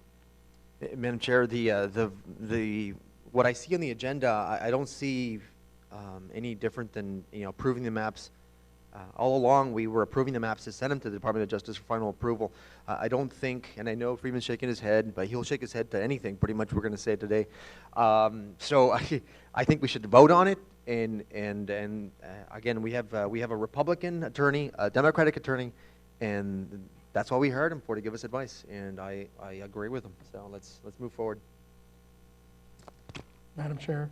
Mr. Freeman? If I was mistaken, maybe someone could point out to me in the record where the commission already made the decision that the maps would be sent to the Department of Justice. Madam Chair, Mr. Freeman, I think it's been implicit in all the direction we've given to council for, if not the last month, perhaps the last 3 months. Madam Chair, I believe I already made a motion, is that right? Yes. Okay, thank you. And it's been seconded, and we were in discussion. Madam Chair, Mr. Sturts, may I ask a question of legal counsel? please. In the adopted Proposition 106 in the constitutional language, how is it referred to as it refers to Department of Justice or another authoritative body? What is the exact language? Madam Chair, is this discussion pertinent to the existing motion that's on the table? No, it can. And Madam Chair, the question can wait until it comes to the agendized item. It has just been in discussion already by Commissioner Herrera, who brought it up, and Commissioner Freeman, who brought it up. yet, so I wanted to ask the question of where it was placed. If it needs to be discussed in the other agenda item, I'll be asking that question then, Okay. giving the legal counsel the opportunity to look it up. Any other discussion on the motion at hand? That's to approve the tentative final congressional districts with the technical adjustments as discussed. Okay, all in favor? Aye. Aye. Aye. Any opposed? No. Nay. Okay, we have approved the tentative final map for congressional districts with technical adjustments. And we have Freeman and Sturts dissenting. So now I guess I don't know if we can talk about that other issue that came up or not as part of this next item, which is a discussion and possible action to certify the legislative and/or congressional districts to the Secretary of State. Is this an appropriate time when we can talk about where these maps are going to go from here, whether to DOJ or U.S. District Court? Madam Chair, I think this would fall under the topic of legal advice. I think it's appropriate to talk about it at this point. Appropriate? Appropriate. Okay, not inappropriate, okay. Yeah, this came up a long time ago. I remember Mr. Freeman suggesting that, bringing this up, that I think it was the state of Louisiana that had decided to go the dual path and actually submit to both U.S. District Court and DOJ as kind of a hedging strategy, I guess. I'm not sure how that went for them, but it seems like DOJ is involved either way. That's, I thought, my understanding, but I would love to hear other commissioners' thoughts or the legal counsel as to their recommendations and thoughts on this. Madam Chair? Mr. Sturts? This issue actually came up at the interview process of the mapping consultants. That's how far this goes back. So it's been in play. I'd hate to. I think the word that Commissioner McNulty used was implicit, as that was implicitly, or that there's been a formulated implication that is giving the assumption of adoption that this was going to be the process. There has been no formal adoption of a process or a submittal. The DOJ has been used because the consultant hired by this commission, Bruce Adelson, was an ex-Department of Justice individual. So we were using that as the basis for a lot of the discussion. What was DOJ criteria? But I don't think that there was ever it was never, to use your phrase, implicitly determined that this was going to be a singular application of the Department of Justice or the D.C. District Courts or both anytime during the course, unless this was a hearing that and a motion that I somehow had missed. I don't believe that we'd find that anywhere in the record.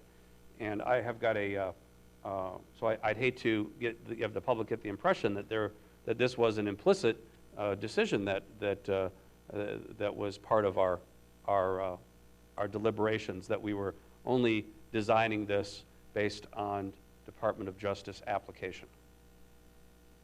So therefore, that leads me into the question: is that where does it lie in the language, in our constitutional language, about where the application needs to be submitted?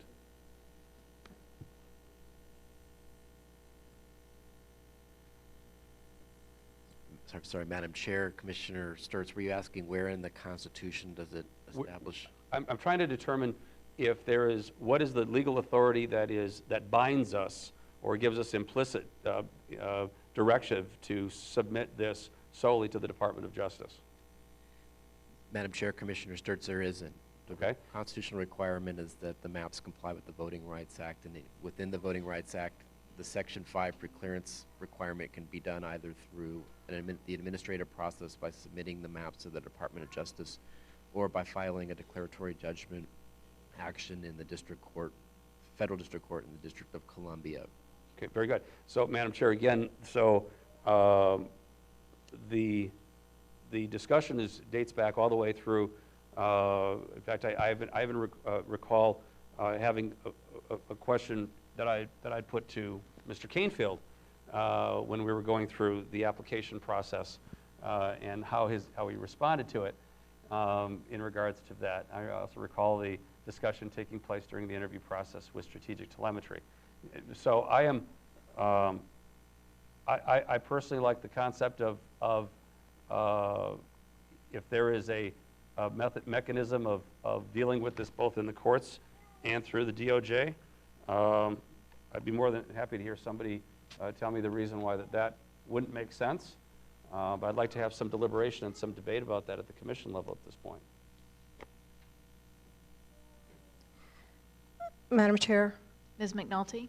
we have worked with Mr. Adelson at great length to understand the pre-clearance process at the Department of Justice. So when I say that it was implicit that we were taking that direction, that's what I mean. It's undeniable that we've worked very hard to understand the Department of Justice guidance and to ensure that the maps that we drew complied with that, and to the greatest extent possible make a clear and compelling case that they satisfy the Voting Rights Act. Mr. Freeman has said here this morning that he would prefer to go to the U.S. District Court for the District of Columbia, but because he's concerned that the Obama administration may have a predilection to approve our maps. I find that ridiculous. However, I also find it a compelling reason that I want to go to the Department of Justice rather than the U.S. District Court. If there are commissioners on this commission that want to use a court proceeding to continue an effort to derail the work of the commission and to prevent the maps from taking effect, then I am opposed to that. I am in favor of going to the Department of Justice because that's a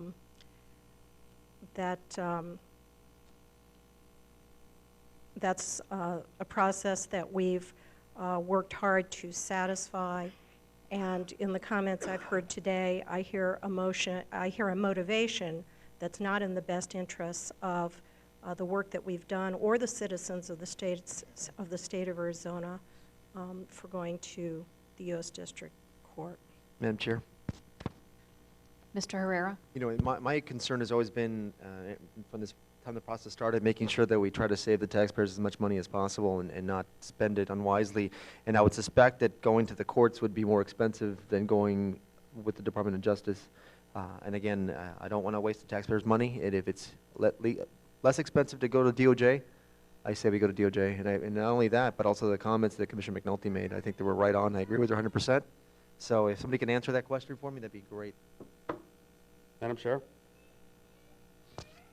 Mr. Sturts? I'm a bit perplexed at Commissioners McNulty and Herrera, who spent an enormous amount of taxpayer money in the legal process and in the courts during the course of this process, to now say that the courts would not be the path to go down. So,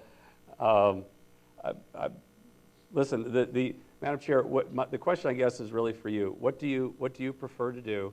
Do you prefer to send it to DOJ or to the courts or both? And so that we can move past this debate so that we don't keep going in circles, because it's going to be your decision. Ms. McNulty, do you have something? I don't think we have a motion on the table, do we? No. I would like to hear, though, from legal counsel just on those two paths and your thoughts. Madam Chair, we have been operating on the assumption for several months that we'd be just going to DOJ, and so that's why we've been talking about the pre-clearance process and the time frame for a submission and how we would request expedited consideration. In terms of the costs, yes, it would increase costs if we also go the litigation route. Other states have gone down that path, but that is, you know, litigation before a 3-judge panel in the District of Columbia. So there would be increased costs involved, and probably take longer than, you know, the 60-day time frame, because you are in a judicial proceeding at that point. So it's not a path that, you know, that we as the lawyers have advised that the commission go down.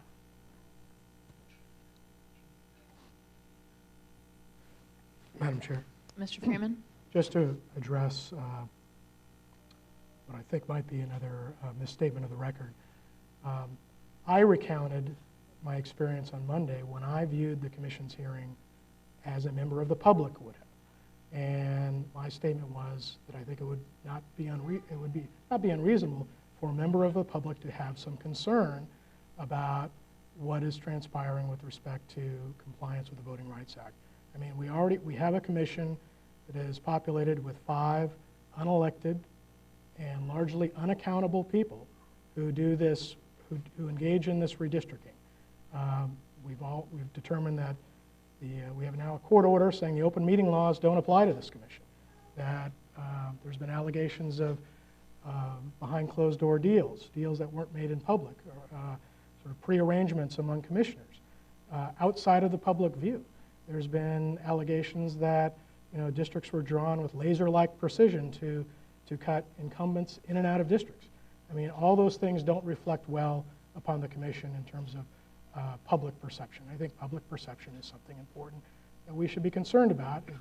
Upholding the confidence of the public is in the best interests of this commission. So that is why, that was the rationale I put forward for supporting a submittal to the U.S. District Court for the District of Columbia. Madam Chair, just to clarify the record, the constitutional open meeting requirement applies to this commission, and we followed it. There have not been allegations of closed-door deals. There has been one insinuation that was made by Commissioners Freeman and Sturts. Madam Chair. Mr. Herrera? You know, Commissioner Freeman is going to keep throwing the kitchen sink at us. I think he's trying to make a public record, and he's not succeeding. So what I want to do is let's move forward with the vote. I mean, we have our legal counsel recommending the path we should take. That's the path I thought we were going to take from the beginning, because I thought that that's what we're trying to do, meet the Voting Requirements Act. And if Commissioner McNulty would like to make a motion, if that's what's needed, let's move forward. Is a motion needed on this, legal counsel, to proceed? As Mr. Canfield noted last time, the commission just put certification on and never had a vote to submit it for pre-clearance. It's our obligation to get it pre-cleared or get it approved through Section 5 for them to be implemented. So we had, and according to the discussions of the commission so far, been assuming that we would get it certified to the Secretary of State, and then we would get the submission in along the lines of the time frame that we discussed at the meeting last week. We're working on it now within the next couple weeks. If we were seeking authorization to file a lawsuit, we would have had that as a specific agenda item. Madam Chair? Mr. Sturts? If there's not going to be a motion to the affirmative to move it through for application to the DOJ, do you think that that's important to get on the record, that there might be a split on the commission of the approach? Because if there is, then then I think that a motion might be considered for application to both the DOJ and to the DC district courts. And if that motion then failed, at least it would be put on the record. Madam Chair, I think it is on the record. I think it's been put on the record. Okay. So this agenda item is discussion and possible action to certify the legislative and/or congressional districts to the Secretary of State. Any additional discussion on this matter? Madam Chair, Ms. McNulty? I move that the Commission certify the legislative districts as described in the document labeled Final Legislative Districts Plan Components Report, short format that Mr. Desmond provided to us today, to the Secretary of State, and that the chair send a letter to the Secretary of State informing him of the commissioner's decision and of the new district boundaries. Second that motion. Any discussion?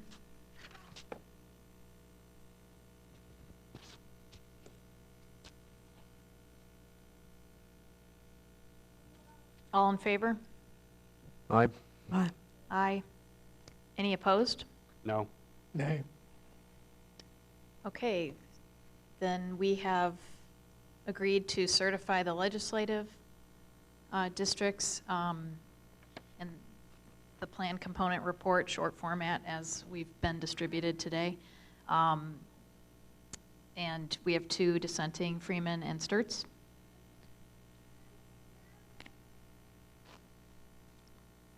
Madam Chair, I move that the Commission certify the congressional districts as described in the document labeled Final Congressional Districts Plan Components Report, short format, to the Secretary of State, and that the chair send a letter to the Secretary of State informing him of the Commission's decision and of the new district boundaries. Second that motion. Any discussion?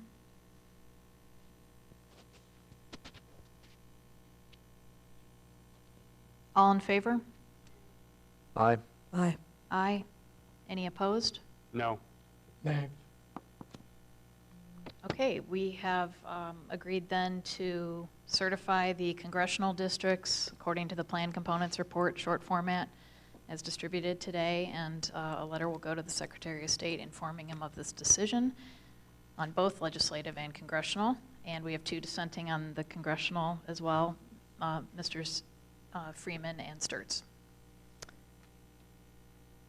Okay, with that, we have the Executive Director report with Mr. Ray Bladine. The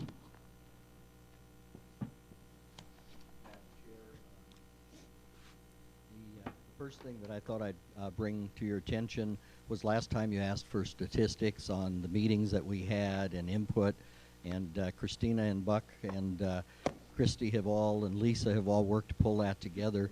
So I'd like to just give a minute and let Christina lead the next part of the report.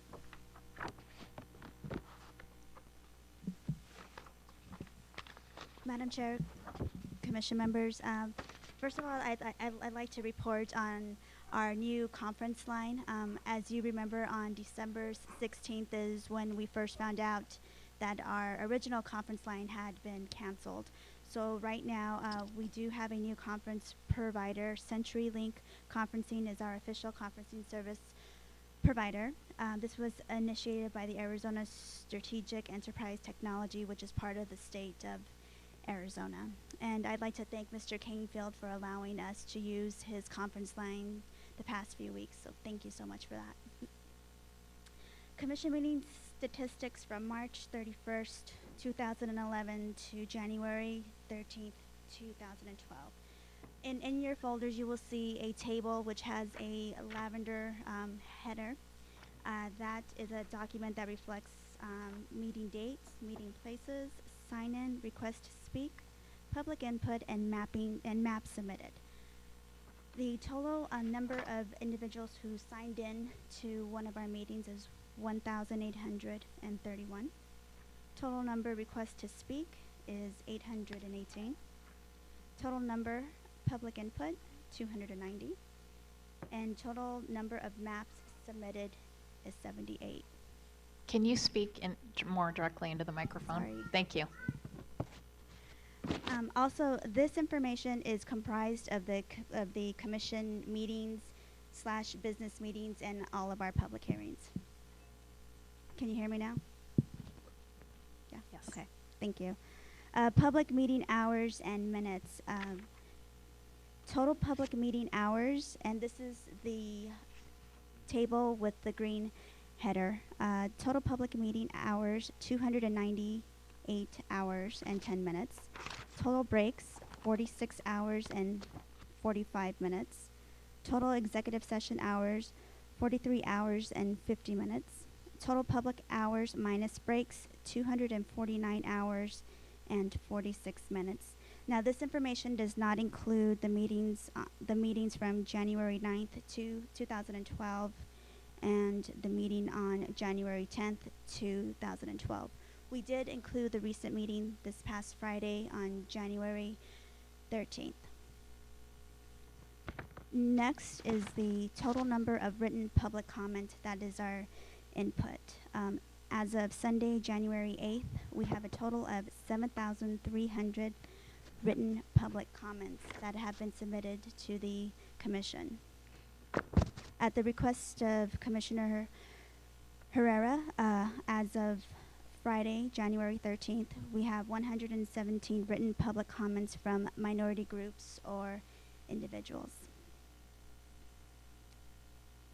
We are currently working with our PIO, Stu Robertson, on creating a press release which will reflect all of these statistics on the Commission's continued outreach activities and public participation. So we hope to get that to you and have that posted on the website very soon here. Also, just on a side note, binders, you will be receiving one more binder, sorry. This binder was mailed on January 13th. This is binder number 18, and this also includes a media binder for the month of December. And also, currently, the outreach, the community outreach representatives are continuing to work on the submission with legal counsel, with guidance from legal counsel. So that's what staff is doing in the office right now. And Buck will present next on website statistics, but if I may, Madam Chair, I'd like to thank staff for all of their help. Anna Garcia, Lisa Schmeling, Christy Olson, Shane Shields, Eileen Wilson, Buck Forrest, Kenya, I'm sorry, I don't have her last name, Kenya. She is our recent, what's her last name? Morales? I'm sorry. She was just hired recently. She's from the temp service. I just like to thank staff for their hard work, for their support. I'm sure you all saw this morning, they all just chipped in and helped to set up for this meeting, but they are the ones who have helped create the binders, who have kept track of every single map, public comments, either by phone, by email, fax. They're the ones who put everything together, and I believe that we have not missed one individual in the state who has submitted information to this commission. We practically we had gloves on when we were dealing with public comment. That's how serious we took it. So I like to thank staff so much for their help. I also like to thank legal counsel and their team for their continued support. They've made it so easy for us. They've answered our questions. They continue to support us. They're always there for us. So thank you kindly, especially with the submission section. They're helping us a lot on that. The mapping consultants, I can't thank Andrew Dressler, Willie Desmond, Ken Strasma for their continued help. We speak to them on a regular basis. We are all on the same page going through public comment, meetings. It's been a wonderful experience working with them as well. And I'd also like to thank Marty for his support and for joining our team when I thought I didn't know if we would have somebody on a regular basis helping us. I'd also like to thank Ray for hiring me. Thank you so much for taking a chance on me and for bringing me along on this wonderful adventure. And I'd like to thank all of my big bosses, the body here, Mr. Freeman, Mr. Sturts, Ms. Mathis, Ms. McNulty, and Mr. Herrera. Thank you so much, first of all, for even interviewing me. That was a wonderful experience, and I thought if I can get through this, then I can get through anything in life. And you did. So thank you all for allowing my boss to hire me. So this has been a wonderful experience, and I know you all have had people who have come up here and said, thank you so much for doing a thankless job, but really, thank you so much for volunteering and for taking the time away from your families and from your regular jobs, for taking on such a enormous task for the entire state. and for being so courageous throughout this entire process.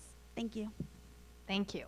Madam Chair? Mr. Sturts? Before you leave the podium, Ms. Gomez, I'm not going to speak on behalf of the rest of the commission, but I think that when I say this, I will be.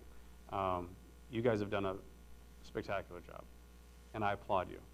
I know that you're paid, and we're the unpaid volunteers, but we volunteered for this task, and we sort of knew what we were getting ourselves into when we began.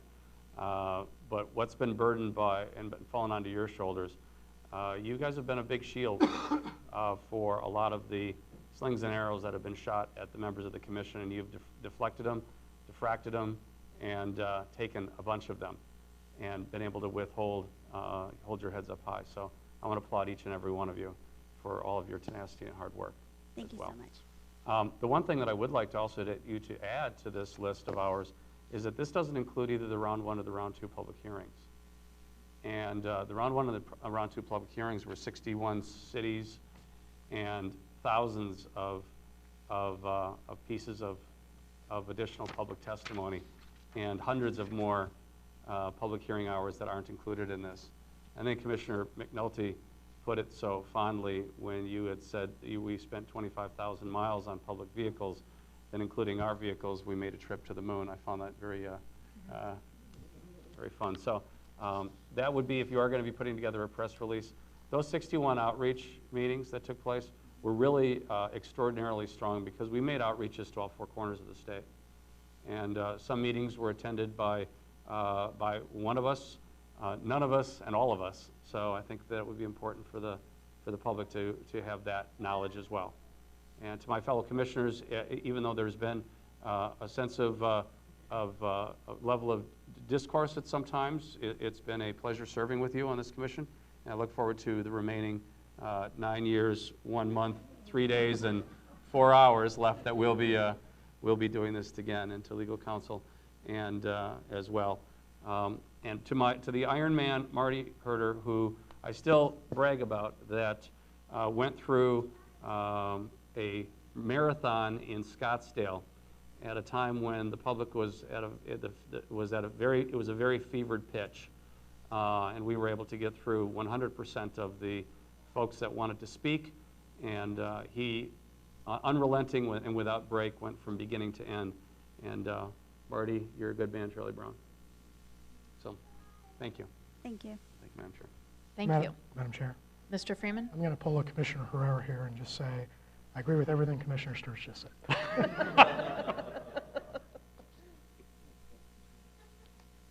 Any comments from anyone else? Madam Chair, other than the fact that our staff has set a pretty high bar for the next staff that gets hired on, I think we did an amazing job of outreaching and getting as many people to participate in the hearings and also in the public meetings. So again, we set the bar high, and I think that was our intention. And I'm happy with the staff that we hired. I'm extremely happy. And like Commissioner Sturts, there's no regret working with the commission at all and the things that I've done. And yeah, we've had our discourse, but I think at the end of the day, we're going to say, we're going to agree to disagree and see what happens. And again, I don't have a crystal ball as well, like Commissioner Sturts. And I'm looking forward to the elections, the next 5 elections under this map. And I think they'll be competitive ones. So thank you. Did I forget to thank anybody? I think, Steve. I forgot to step Steve back there. And the man upstairs. Thank you. Okay, any other comments on this? So next we'll have Buck Forrest reporting on our website statistics. Thank you Great. so much for listening. Thank you, Ms. Gomez.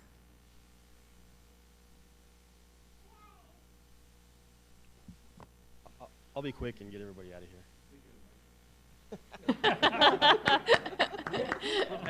I had that one coming. So, I just wanted to show some website statistics. This is just the state of Arizona. But you can see that during the past month, we've pretty much reached every possible corner of the state of Arizona in terms of people visiting our website. If I back up a little bit here, you can see that we've actually hit quite a few states are visiting our website within the last month. It's actually pretty impressive. And one of the other statistics I'd like to show, for the streaming statistics, you know, we've got 1.2 terabytes of stream we've sent over just in 2011 alone. The average view per stream is 36 minutes. And in the, like Mr. Bladeen said, we had 28,000 miles driven in 2001. I can account for 4,400 of those in October alone. On the email newsletter, the most popular zip codes we have signed up for our zip are available online. 85006 has 26 just in that zip code alone. It's somewhere in the I-10 and the 101 right there. And these will all be available online by the close of business on Tuesday. So that's it. Thank you very much. I appreciate everybody. Have a great year. 10 years. Where are you going?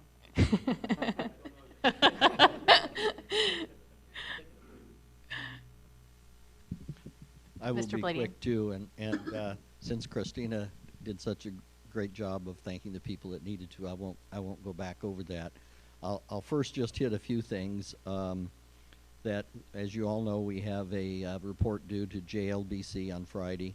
We're working on that. I'll meet tomorrow again on potential budget for fiscal year 13, so that will be coming up. Christina talked about the staff assistance to pull together the submission, and we of course will be working on that. I have one final project that I also need to get out for Commissioner Freeman, and I'll do that in terms of an information request he made some time ago, and I have been derelict and not responding to it quicker, and I'll make sure that all of you are informed, and we'll work that out. I guess finally I'll do my thank you by saying someone suggested cake. We have cupcakes, so we can all go eat cake to celebrate. I also think it's appropriate to thank everyone's family. All of us have put stresses and strains in our family. The most obvious one we all know about is Laura Freeman, who was managing to try to have a baby and had a husband who kept running away, and I'm glad to see we'll get to meet them all here later. But I know that from the driver of the chair, hey, and all of us, all of our spouses have really done I can't keep up with that. I'm just going to quit. Last thing is I've heard the comment about you leave this with joy, and I guess at this point it's joy that it's over, and I'll go back to retiring as soon as I feel I can.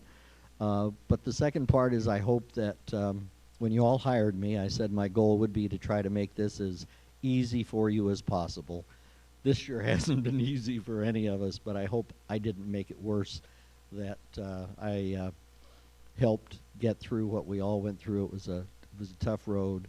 I double support what Christina said. We were just blessed to get a staff that fell into place and has worked extremely well. Our biggest problem is going to be saying goodbye to each other over the next several months as we close out and move people on. But it's certainly been my privilege to work with all of you.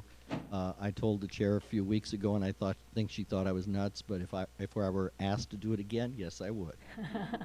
So thank you all for your courtesies to me and the staff, and we will be around, and we'll try to finish this up the best we can, and it's been quite a trip.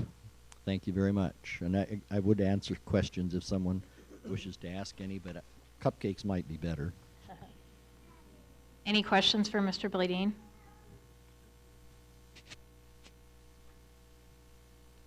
Okay, and we have no plans, there are no current plans for future meetings, is that correct at this point? No, Madam Chair, no, there are not any current plans, so. And if we need them, I'm sure legal counsel will let us know. And I figure when we have a need, we'll contact all of you and let you know what it is and then try to schedule, but maybe we'll give you a break from that exercise for a while.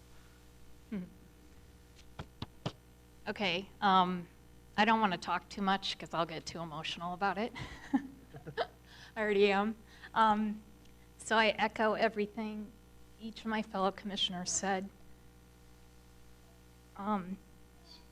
and everything Christina said and everything Ray said. I'm extremely proud of all of you, Thank you. and thanks for getting us through this. I think the mold was broken after Ray came into the world. And everyone on that staff is, as I said, on December 20th, when we approved tentative final maps, which was really exciting, that they're all extremely nice people, and that includes the team we've put together, the legal counsel, the mapping consultants. Everyone who's helped this commission has been extremely kind to the public, to us, to everyone. It's been, that's probably the thing I'm most proud of. So thank you. Great. Glad we're part. And I also want to thank the public that came to all these meetings, because without you, we couldn't do this. And that was the key to everything, is hearing your input and being able to understand what communities of interest meant to you, and all the other constitutional criteria. And you gave us great guidance, and we appreciate that. That was very important, and so thank you for coming to those hearings, for coming to these meetings, all of it, and for participating online. And I think with that, those are my only comments. So thank you very much, everyone. I don't think we have anything else on the agenda. Is there anything from legal counsel that we need? Okay. And I want to also thank the Iron Man, as I'm making eye contact with him now. He's just been amazing. You know, we went through a few court reporters, I have to admit, this commission early on. I don't think they liked us very much. And I don't know why they wouldn't like us, but they didn't. And so we're grateful that there was one that did like us and stayed with us. We really appreciate it. And thanks to Michelle, too, and your team who helped us early on. We appreciate it. So with that, let's see the time. Cupcakes await. It's 11:26 in the morning, and this meeting's adjourned. Thank you.